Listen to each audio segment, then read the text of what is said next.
Welcome, everybody. Hey, my name is Craig Warren. I'm 71 years old. I've been married almost 53 years. Father of 9 and grandpa to a bunch. I'm sort of retired. I retired at 65 to provide full-time care for my wife, who's had some pretty serious health issues. But lately I realized that I needed something to do to keep my mind active. So why not a podcast? I have a lot of experience. Done a lot of different things in my 50-plus years in the workforce. I have a lot of opinions. So what more would I need? I should mention that I've never been a member of a political party. I do not intend to do so. My podcasts do not come from a political place, just from a factual and common sense place. Today's podcast I've titled Artemis 2.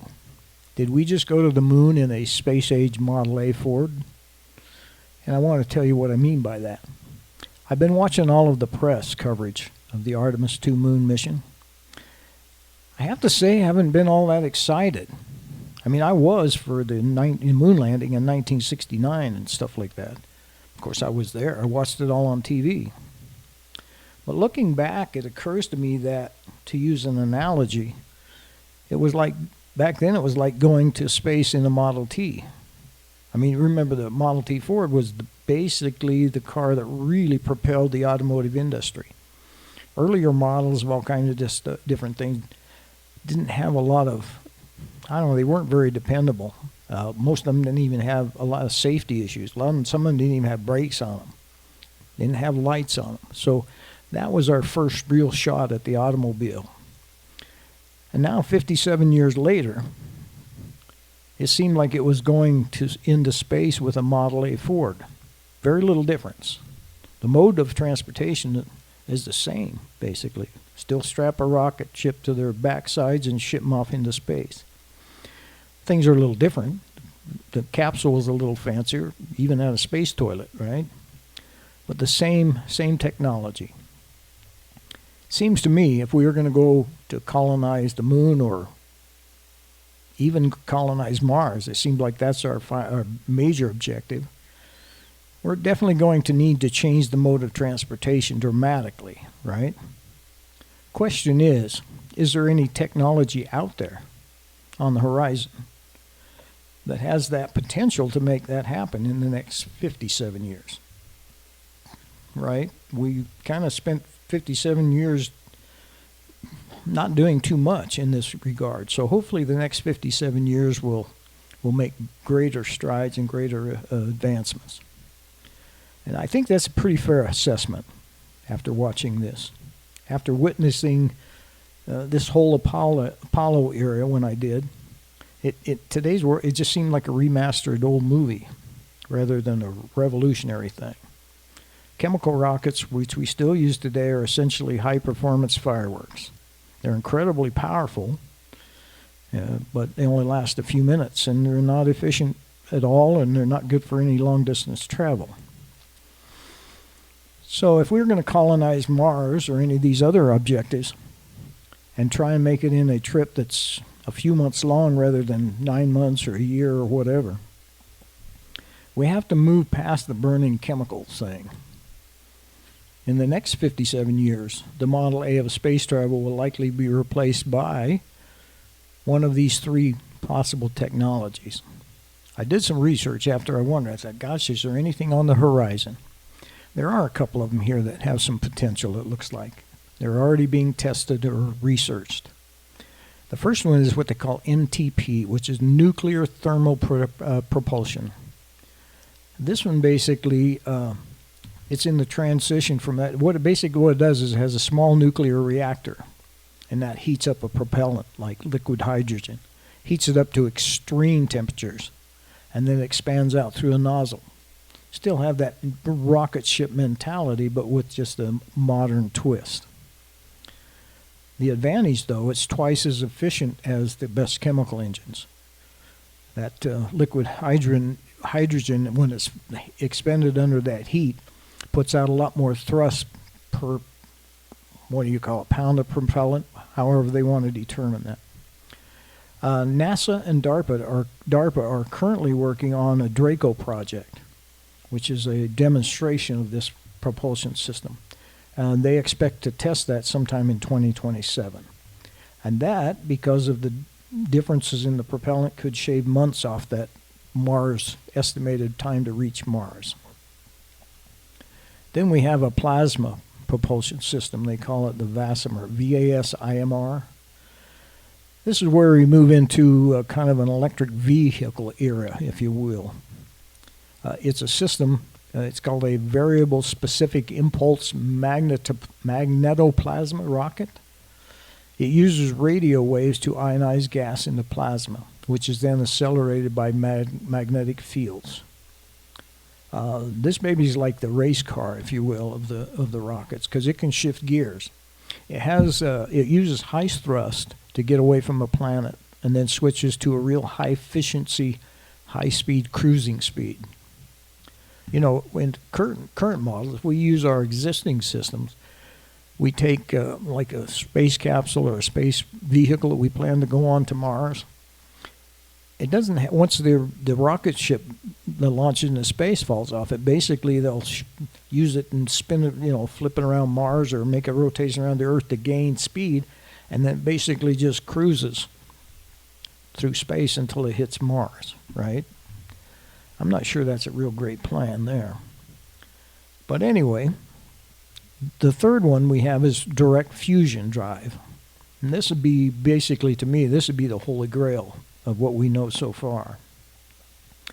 The equivalent of jump-starting the era, if you want any, we can equate it to like the point where we switch from prop planes over to jet engines. This would be about that same kind of a jump. It's estimated that a fusion drive could generate speeds high enough to reach Mars in 60 to 90 days. It would also provide enough power to run a small city once the crew arrives at Mars. That sounds like a good plan. If you're going to try to build a space station, it'd be nice to have some kind of power or something that you could use to operate tools or whatever you're doing. Keep you warm would be a real good idea.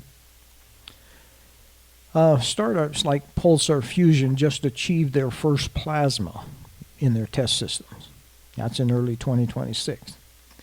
While they're still experimental, 50 years is a long time for the technology to mature into a commercial reality. If they get the funding, it could be a lot less time than that. Okay, so if we look back on this, the Model T era was defined by carrying all the energy in form of heavy, bulky fuel, right? The big old rocket, millions of tons or whatever it is that it takes to fill one of those up. But the next 50 years should be defined by the energy density, carrying a small nuclear battery or nuclear engine that allows us to accelerate for the entire trip rather than just coasting through the dark, those kind of things. My analogy of the old system, this Artemis thing, is basically we just strap the astronauts to a giant rocket that could turn into a bomb at any second. We had that happen, if you remember, in the 70s. And when we came back, and then when you come back to Earth, you just have to free fall from the sky at, I don't know, several thousand miles an hour, and then hope your parachute opens and allows you to splash down safely in the ocean. And then you just have to hope that there's somebody there that will find you and pluck you out of the water. It seems like a very crude and ancient system. After saying that, my next question or my observation is how much did it delay our space travel evolution when NASA stopped doing our own space stuff? I mean, there for a while, we were having the Russians send our people into space, right, up to the space station. I have a question about this delay also, and by this gap in the U.S. spaceflight thing. It was a decade where the U.S. had the ambition, but they didn't have the vehicle to get there. That was kind of my take on this whole thing. But during that time, we also did the space shuttle program, which was retired in 2011. But there was a 9-year period there. We didn't have anything, pretty much. The cost we paid to Russia was about $4 billion over that 9-year period. And at the one point at the end, it cost $90 million per person to send them up to that space station. Because we were spending billions just to maintain a presence on the International Space Station, there was very little funding left for the next generation propulsion systems or deep space exploration. We were essentially in a maintenance mode kind of a thing, if that's what you want to call it. The question is, here, after saying all of that stuff, was this wasted time, or were we just pivoting into a new direction? It feels like a massive delay.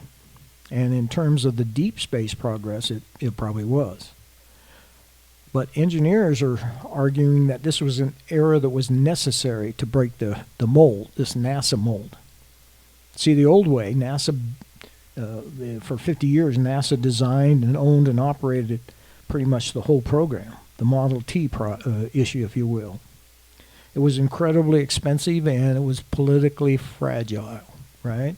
Always have to depend on the government for funding.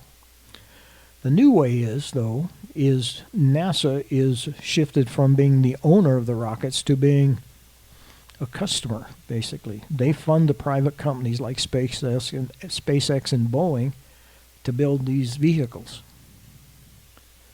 If NASA had continued building its own shuttle replacement, the Constellation program, we might have had a new rocket sooner, but it most likely would just have been maybe a 1934 Chevy or something rather than a Model A. Slightly better, but still costing billions per launch. By stepping back and letting the private sector compete, we ended up with reusable rockets.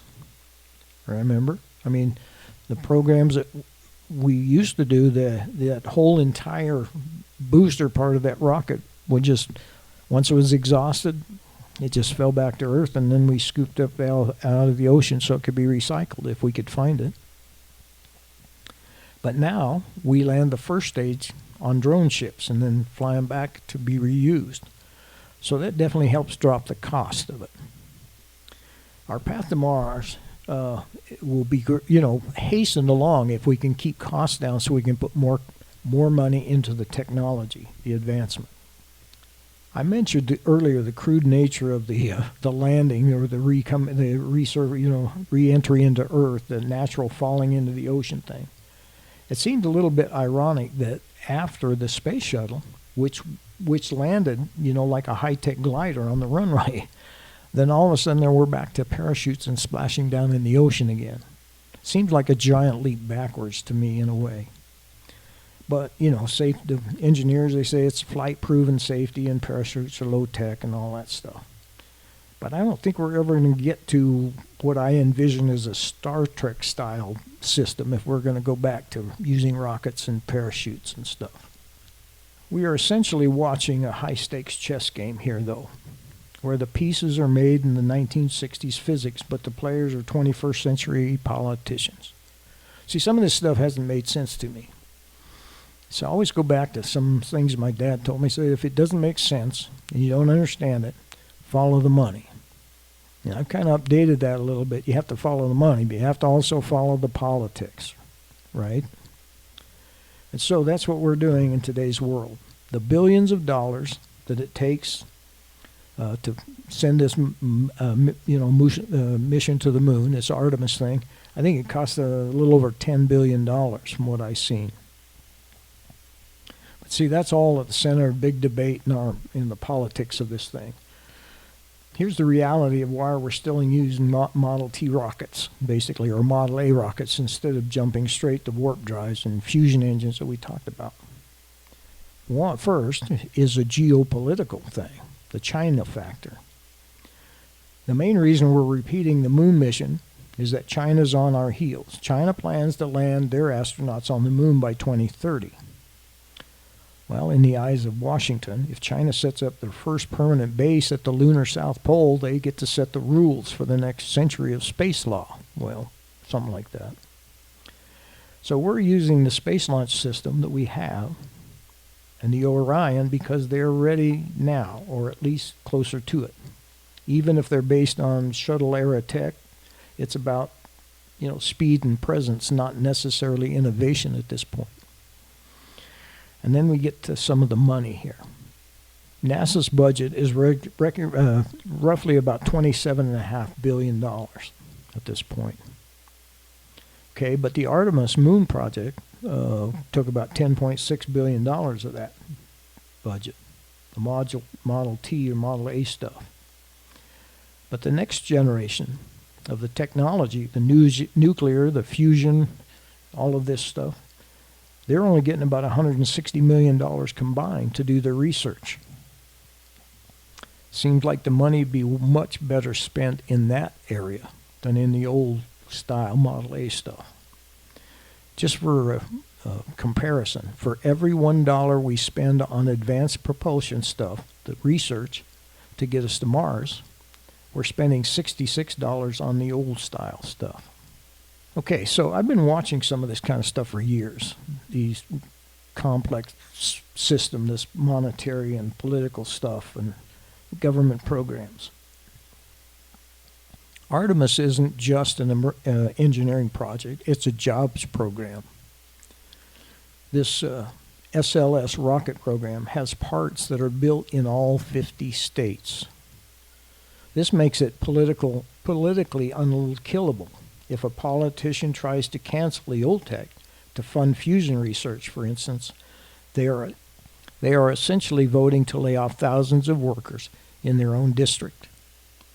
There is one bright spot here, though. NASA is increasingly using SpaceX's Starship as the lander for these missions. While it still uses chemical fireworks, if you will, it's 100% reusable. Just have to put the new propellant in and reuse it. If Starship works, it drops the price of a launch from $4 billion down to about $100 million or less. So the hope is that once we have a cheap taxi or a vehicle that can shuttle us back and forth to the moon to get done what we need to do there, we can finally stop spending 90% of the budget on the vehicle itself and start spending it on the fusion drives and the 3D printers and all the other stuff that we're going to need to actually build the future. It's a kind of a frustrating trade-off. We're stuck with a Model A, because we're afraid of our rivals might claim the moon first before we get there. Before we finish, I don't know, it's kind of like before we finish the jet engine, we're working on it, but we're using the old airplane because we haven't quite got there yet. It doesn't make sense to me. In my years of looking at how things actually get done, I've seen this pattern before, basically. The money is rarely about being the best engineering. It's about the biggest priority. And right now the priority isn't the best way to Mars, it's the first way to the moon. We're essentially paying a premium to use 1960s style fireworks because they're a known quantity. And we're in a high-stakes geopolitical race. Here's the cold math, where we stand on all this stuff. Congress just passed the 2026 budget, and they've doubled down on the Space Launch System, the SLS. They actually forbade NASA from switching to a cheaper commercial rocket until the old-fashioned one is proven. That makes no sense, of course, that's what Congress does these days.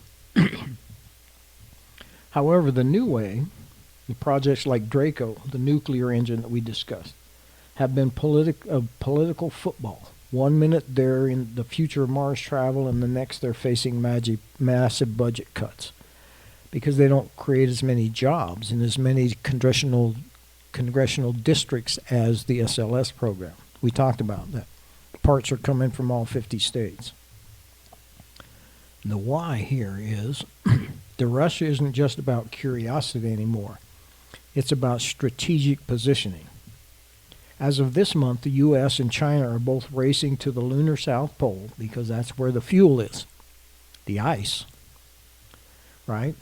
It's like a 1700 style land grab. It's just with better computers and rockets. China is trying to get a base on the moon first because they see the moon as a refueling station on the way to Mars and beyond. You know, the ice at the poles can be broken down for hydrogen, right? But what if we spent more resources to develop some of the other technology so that we don't have to refuel? We just go straight to Mars and possibly be beyond. I mean, our Mars missions have showed that hydrogen could be extracted from the atmosphere on Mars. Why don't we set it up so we bypass that fuel station, quit wasting money on it? It's just a thought. I'm just an old fart, so what the hell do I know, right? My thought is, has it occurred to anyone else besides me why China and Russia have had more consistent space programs over the last decade or so than we have? They have consistency in government. Bad government, agreed, but consistent. If they want a space program, it'll happen, and they don't have to worry every 2 or 4 years about the political climate change that will disband or alter the program in some way. Let's face it, our government is totally non-functional in today's world. The Congress are a bunch of do-nothing, politically motivated morons as far as I can see. They don't accomplish anything. When was the last time we had anything that even close to a budget? How long has the DHS been shut down? True, Trump stepped in and tried to force some funding, but it's just a mess still. The other thing I see here is President Trump seems to be like the only one trying to do anything, right? Whether you agree with what he's doing or not is irrelevant in this part of the discussion. He's trying to do something. You see, there are safeguards here. The Senate can override executive orders, but they can't because everything with them is political, and they can't get the numbers. Then we have the courts. Seems like they always want to swerve outside of their lane these days. They want to overrule everybody else. If you've seen some other podcasts, you've seen the one on why the hell do we need a judge to decide everything? Well, that's what it comes down to. They seem to have forgotten what their role truly is. Their role is to make judgments, and judgment only. Remember Thomas Jefferson from the Federalists. He believed that the judiciary was the least dangerous branch of government because their judgments were to have no force or effect. Judgment only. See, the truth is we can't win the space race or any other race until we get our government to function as intended. They all need to do their damn jobs and stay in their own lanes. We, the people, need to get back control of our political process. The party system specifically. The party system will destroy us if we don't do that. And by the way, I probably said this before in podcasts, George Washington warned us about exactly what we have today. We should have listened, but I hope it's not too late. Okay, I'm done rambling for today. I want to thank you for joining me. I hope you found it entertaining, educational, or thought-provoking. Join me next time, won't you? I'm Craig Warren, and this has been the Ramblings of an Old Fart Podcast. God bless and keep you. Till next time.